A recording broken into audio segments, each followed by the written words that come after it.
The text on my phone screen burned into my retinas as I read it for the 20th time. 3 little words that destroyed everything. Miss you, baby. I'm Leah, and 5 minutes ago I thought I had a perfect marriage. The message wasn't meant for me. Ryan had left his phone unlocked on the kitchen counter while he showered upstairs. I wasn't snooping. I just wanted to check the time when the notification popped up. From Mark, with a heart emoji. My fingers trembled as I set the phone down exactly where I'd found it. The shower was still running upstairs, the steady rhythm matching my racing pulse. I moved to the living room couch, perching on the edge like a stranger in my own home. Hey, honey, have you seen my blue tie? Ryan called from upstairs. His voice sounded normal, casual, like he hadn't just shattered our world with 3 words and an emoji. Check the laundry room. I managed to reply, proud that my voice didn't shake.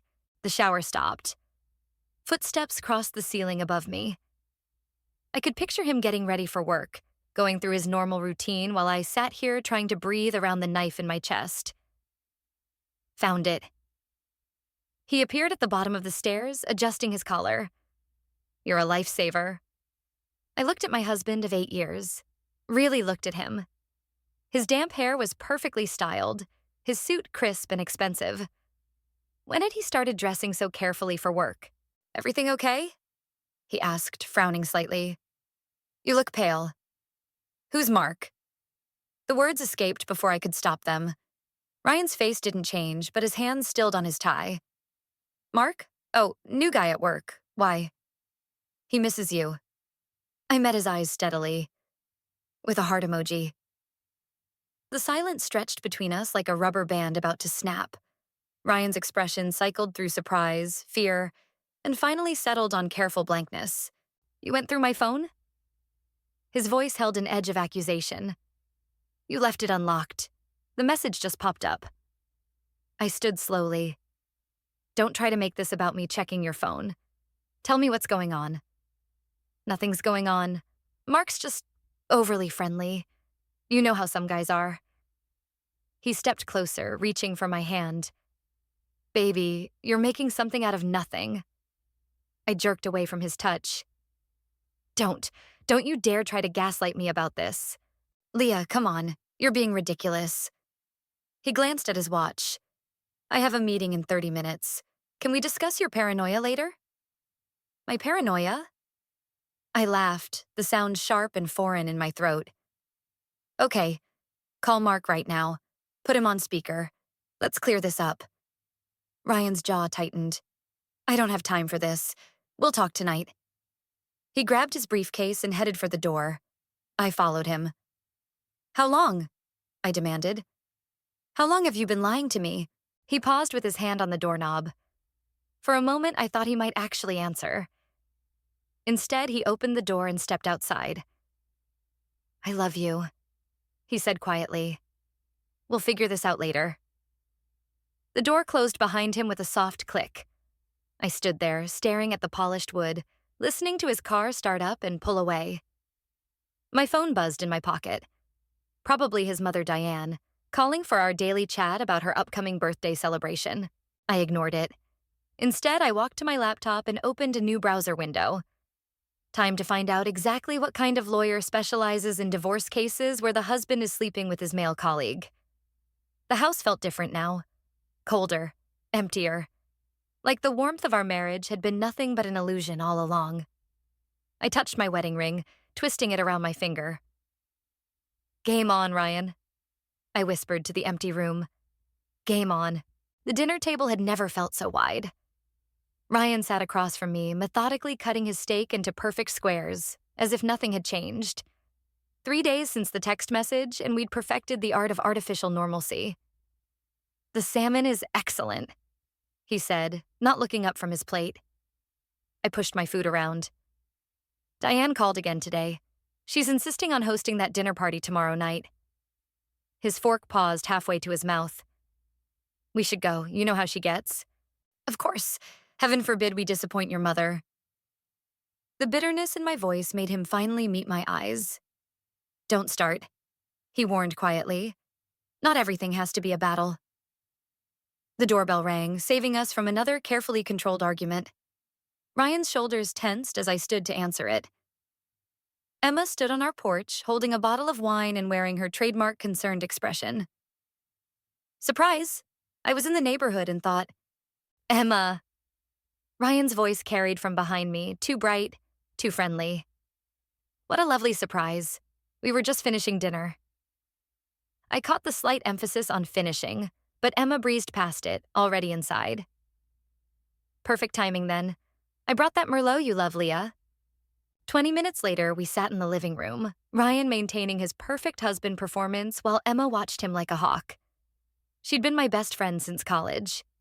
She knew something was wrong the moment I'd called her yesterday, voice shaking. How's work, Ryan? Emma asked innocently. Any interesting new projects?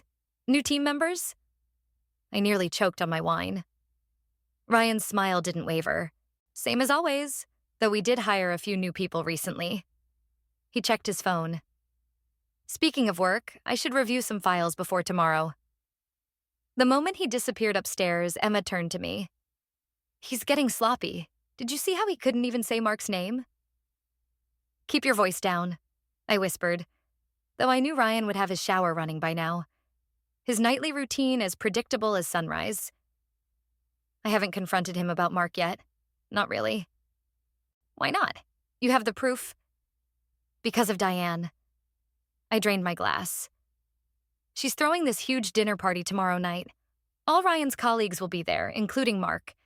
I need to see them together. I need to know if I'm crazy. Emma's eyes widened. Diane invited Mark? Does she know? I doubt it. She's too obsessed with appearances to knowingly invite her sons. I couldn't finish the sentence. What's your plan? Before I could answer, my phone buzzed. Diane's name flashed on the screen. Darling. Her voice dripped honey when I answered. I just wanted to confirm you're bringing that lovely butternut squash soup tomorrow night. You know it's Ryan's favorite. I caught Emma's eye and put the phone on speaker. Actually, I thought I'd try something new, I said.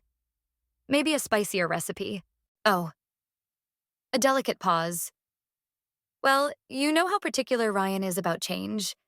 Better stick with what works, don't you think? We wouldn't want to upset him. Emma made a gagging gesture.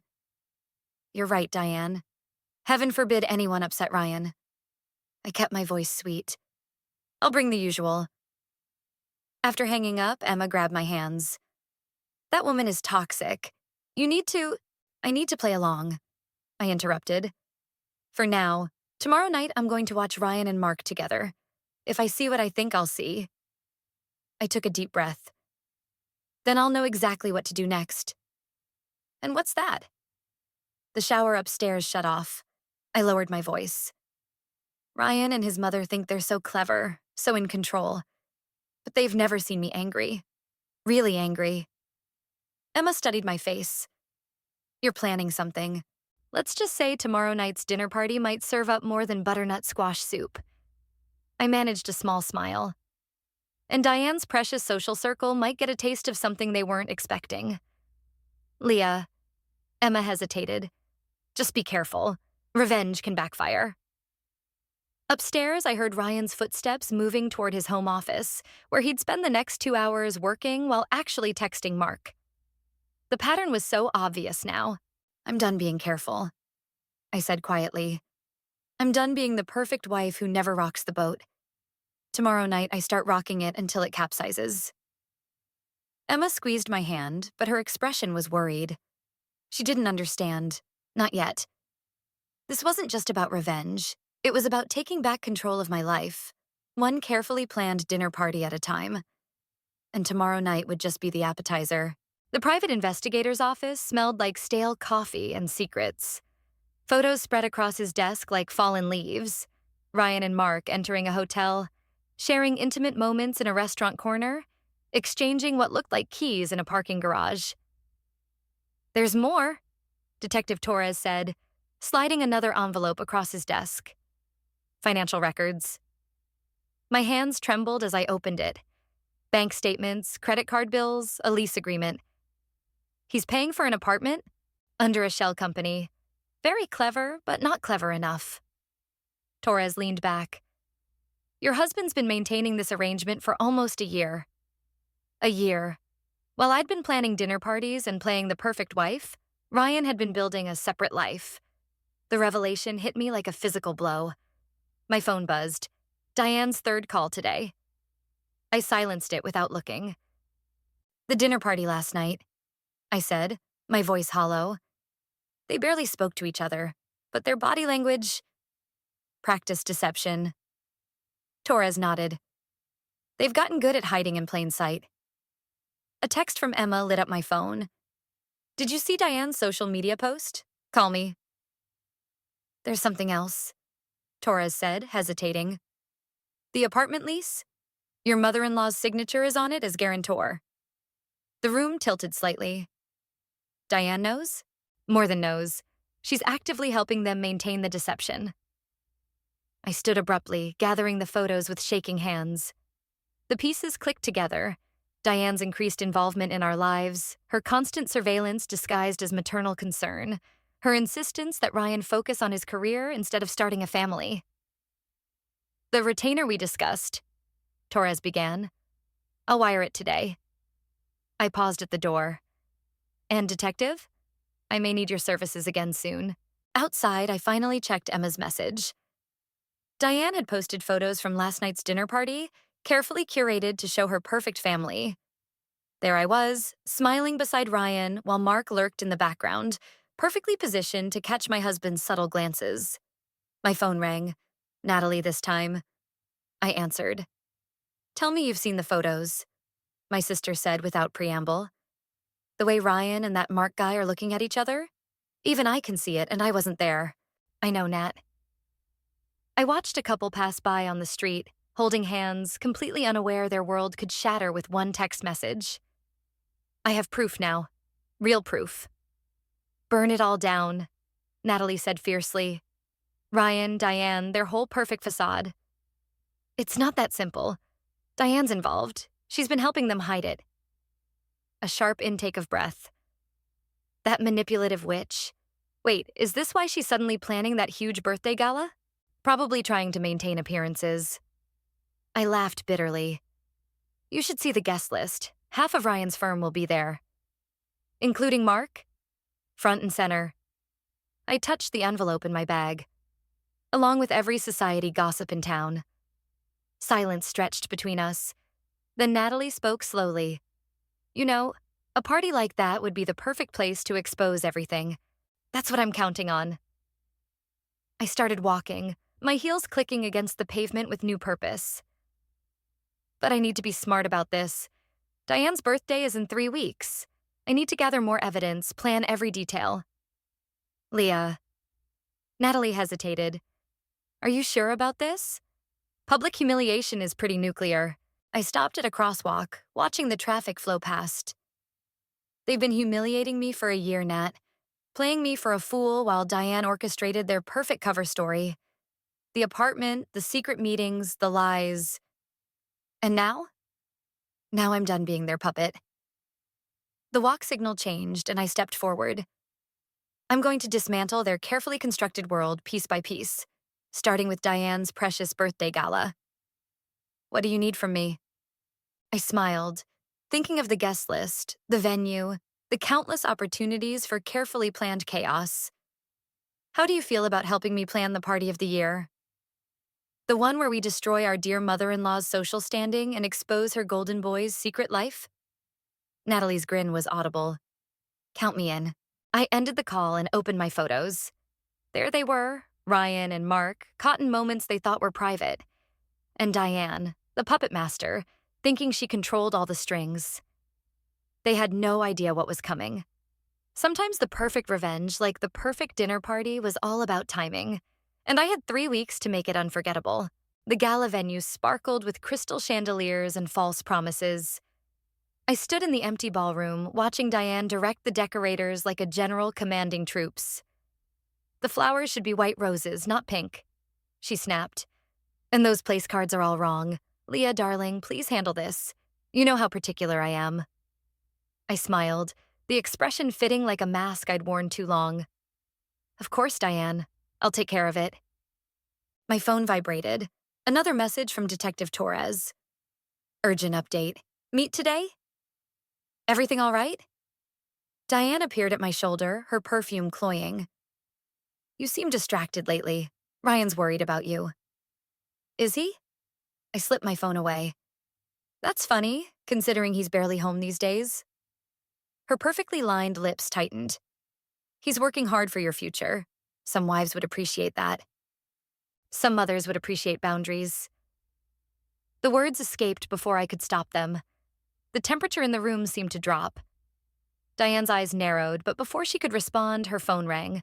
She checked the screen and walked away quickly, speaking in hushed tones.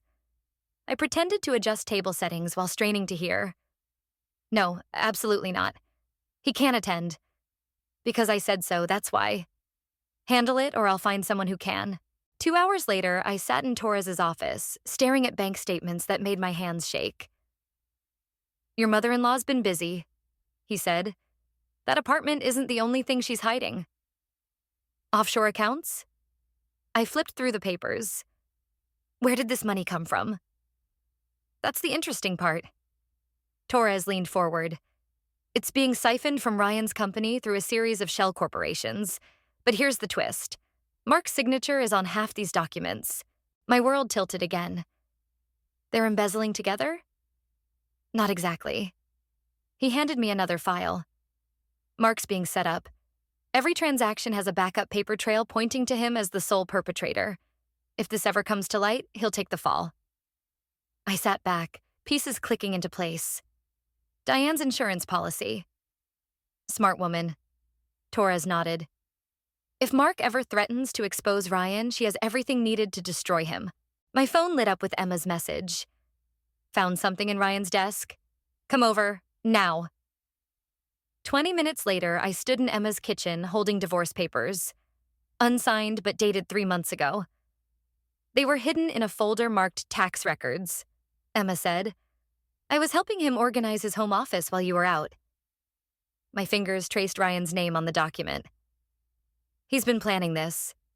There's more. Emma hesitated. The beneficiary on his life insurance was changed last month. It's all going to Diane now. A laugh bubbled up, bitter as coffee grounds. Of course it is. She's orchestrating everything. Leah. Emma touched my arm. Maybe we should tell someone. The police? No. I straightened, decision crystallizing. I have a better idea. The gala?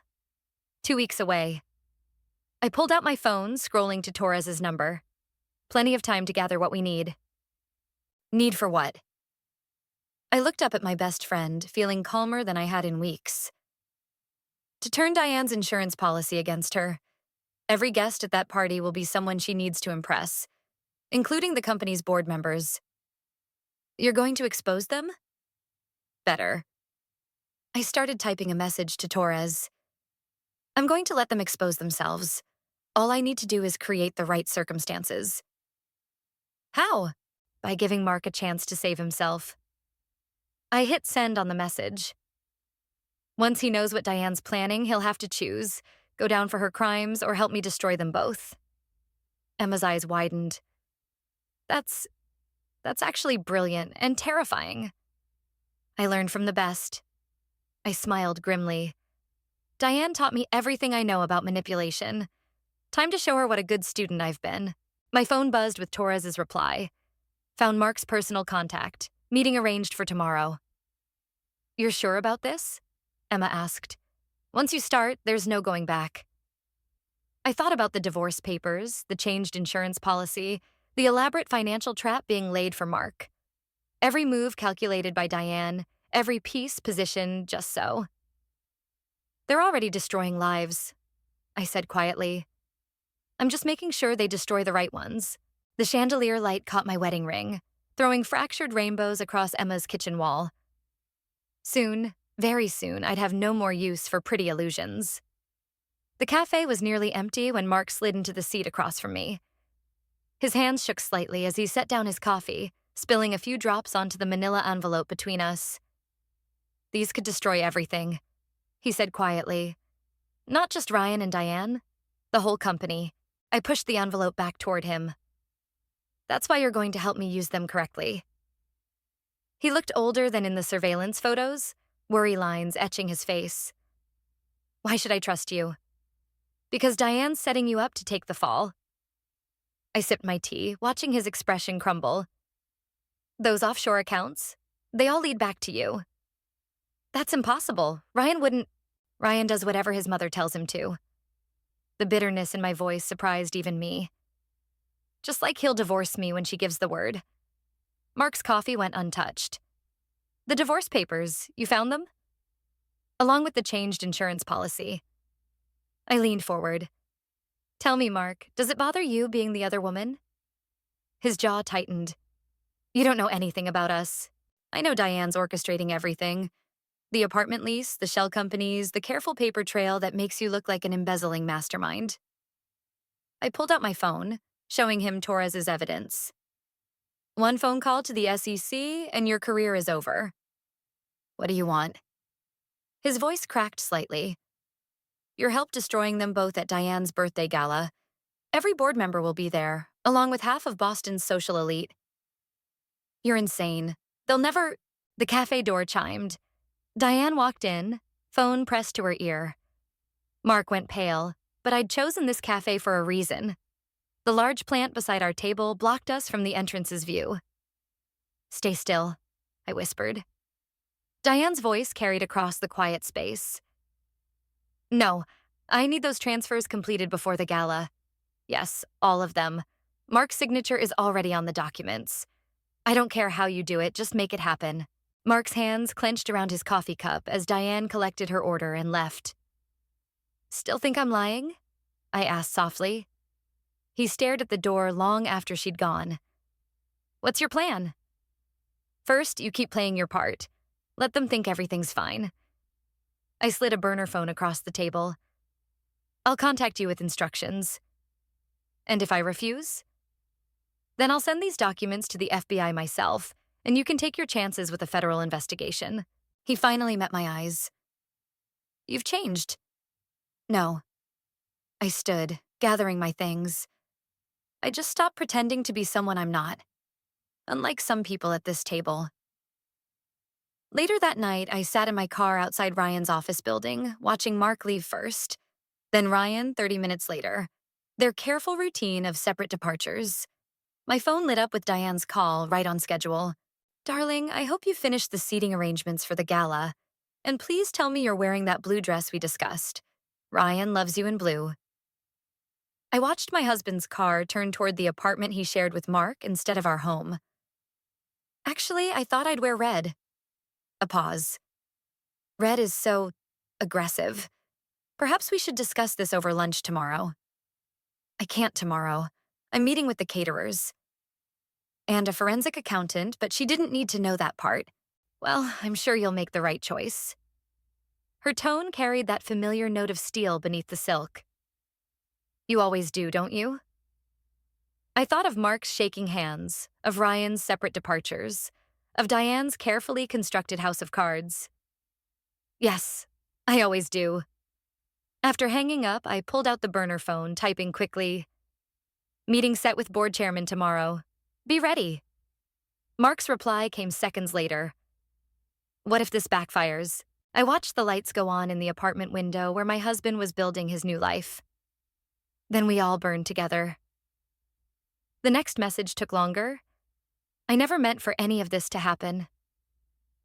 I started my car, thinking of the red dress hanging in my closet, the color of warning, of blood, of revenge. None of us ever do, but we all choose how it ends. Driving home, I realized I was smiling. Let Diane play her games. Let Ryan hide in his carefully constructed closet. In 10 days, their perfect world would shatter like a champagne glass dropped on marble floors. And I'd be wearing red when it happened. The red dress felt like armor as I entered Diane's gala, the fabric whispering promises of revenge against my skin. Crystal chandeliers cast fractured light across faces I'd known for years, faces that would soon witness everything crumble. Darling, you came. Diane's smile didn't reach her eyes as she kissed my cheek, though I thought we discussed the dress. Red suits me these days. I handed her a small wrapped package. Happy birthday. Her fingers traced the ribbon. How thoughtful, though you really shouldn't have. Oh, but I insist. Open it later, during your speech. Ryan appeared beside us, his hand settling possessively on my waist. Mother, the board chairman wants to speak with you. Of course. She clutched the package. Leah, do try to mingle appropriately. The moment she left, Ryan's grip tightened. What are you doing? Playing my part. I smiled at passing guests. Isn't that what we all do? I saw you with Mark yesterday. His voice dropped lower. At the cafe. My heart stuttered, but I kept my expression neutral. Spying on me now? Protecting our interests. His fingers dug into my side. Whatever you're planning. Ryan. Mark's voice cut through the tension. He approached with 2 champagne flutes, his hands steady but his eyes wild. Your mother's looking for you. Ryan released me slowly. We'll finish this later. I watched him weave through the crowd, then turned to Mark. Did you do it? The files are in her office. He handed me a champagne glass. But something's wrong. The board chairman, he's not here. What? My carefully constructed plan began to fray. He confirmed yesterday. Diane must have gotten to him. Mark glanced nervously around. We should stop this now. No. I drained my champagne. We adjust. Where's Emma? Haven't seen her.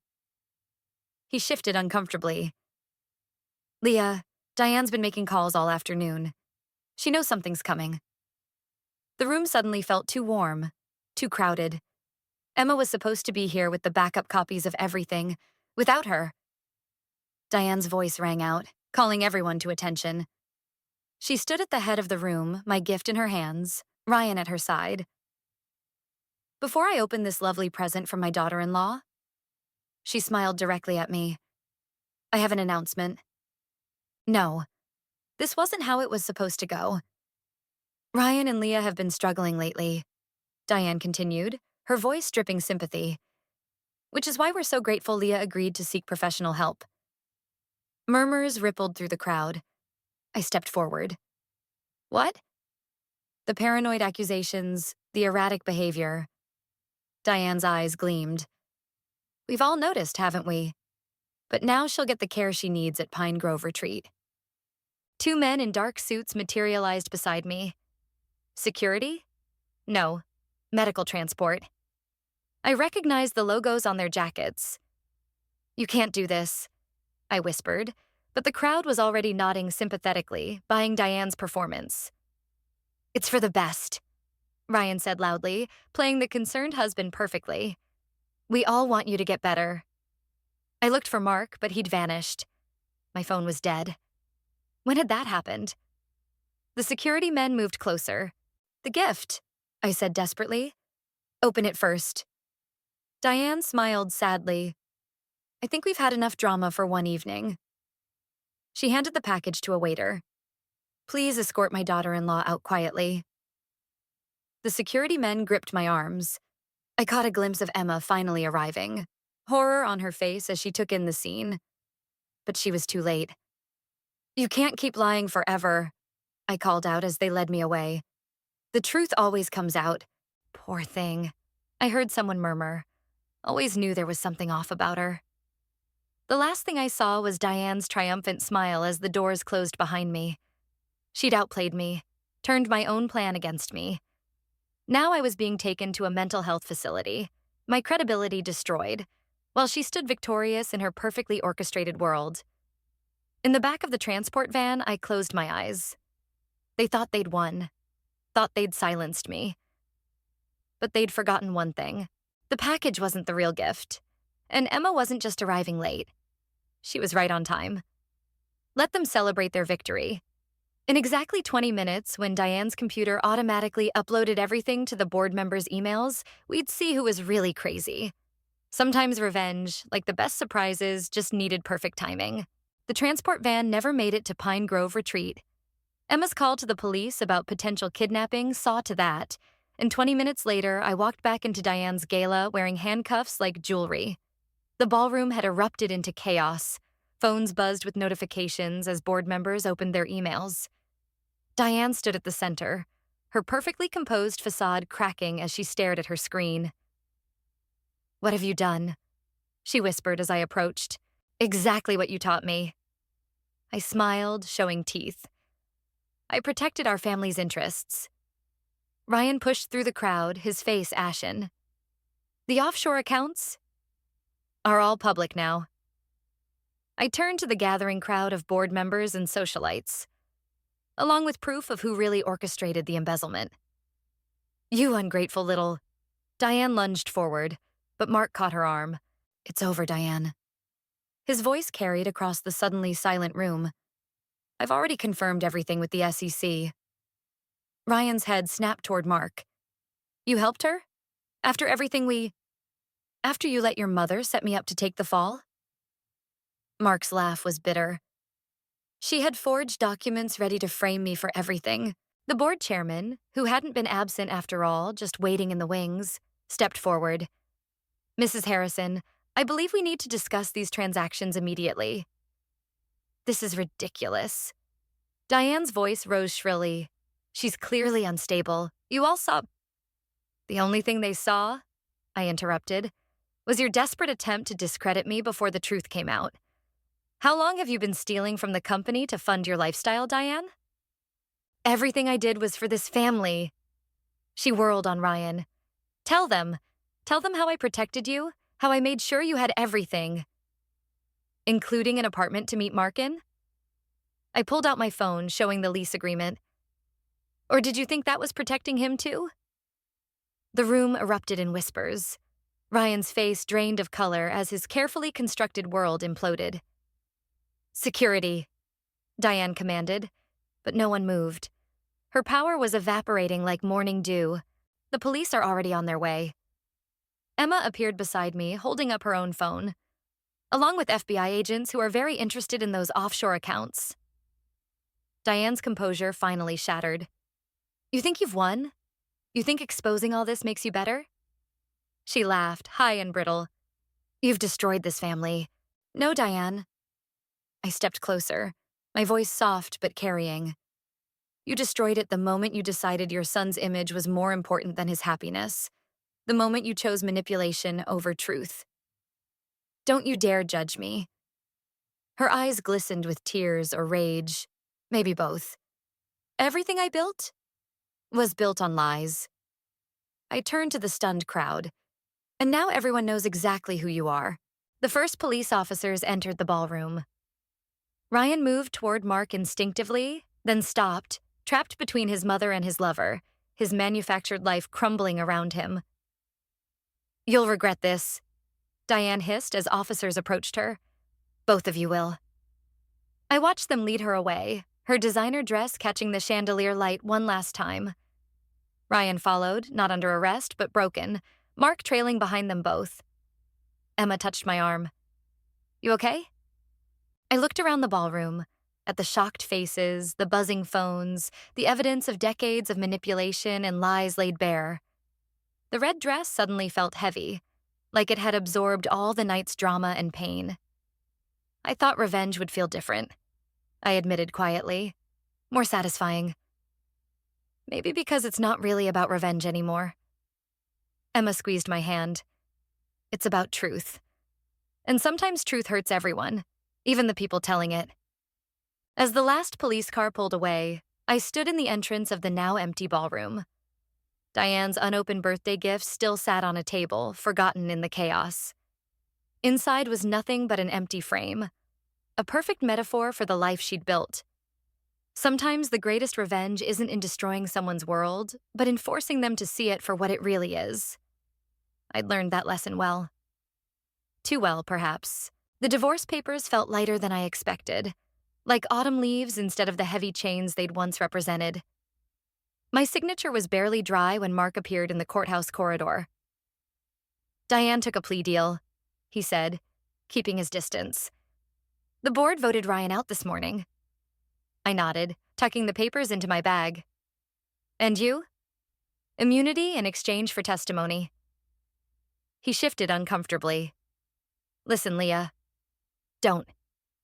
I held up a hand. We both did what we had to do.